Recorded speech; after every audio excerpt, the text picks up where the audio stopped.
कहानी बादशाह का ख्वाब।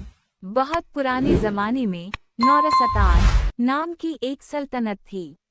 वहाँ एक निहायत अक्लमंद, रहमदिल और बहादुर बादशाह हुकूमत करता था, जिसका नाम बादशाह फ़हीम था। बादशाह फ़हीम ने अपनी पूरी जिंदगी अपने लोगों की भलाई और रियासत की खुशहाली के लिए वक्फ कर रखी थी। एक रात बादशाह ने एक अजीब ख्वाब देखा।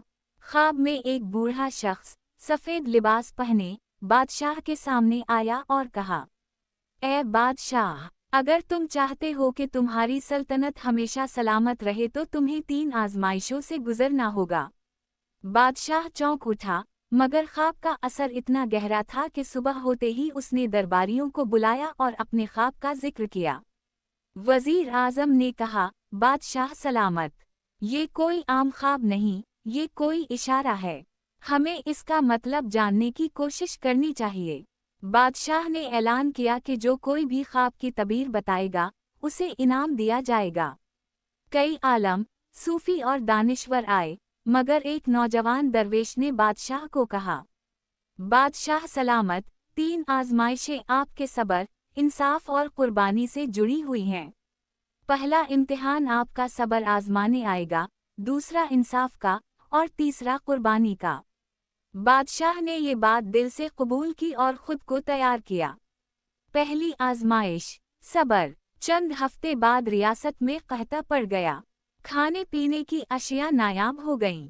लोग भूखे मरने लगे। बादशाह ने अपने महल के दरवाजे आम लोगों के लिए खोल दिए और हुक्म दिया कि शाही खजानों से गरीबों को खुराक और पैसा फराहम किया जाए।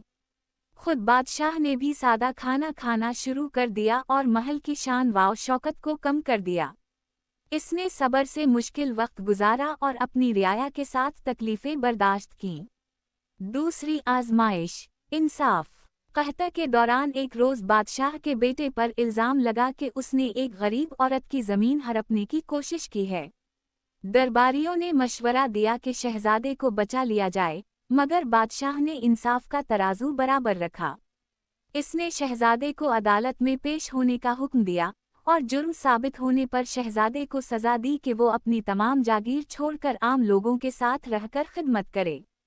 रियाया ने बादशाह के इंसाफ को सराहा और उसकी इज्जत मजीद बढ़ गई। तीसरी आजमाइश, कुर्बानी। जब हालात कुछ बेहतर हुए तो दुश्मन रियासतों ने नौरसतान पर हमला कर दिया। बादशाह को मशवरा दिया गया कि अपनी जान बचाने के लिए महल छोड़ दे, मगर बादशाह ने कहा, बादशाह अपनी रियाया को तन्हा छोड़कर भागता नहीं। मैं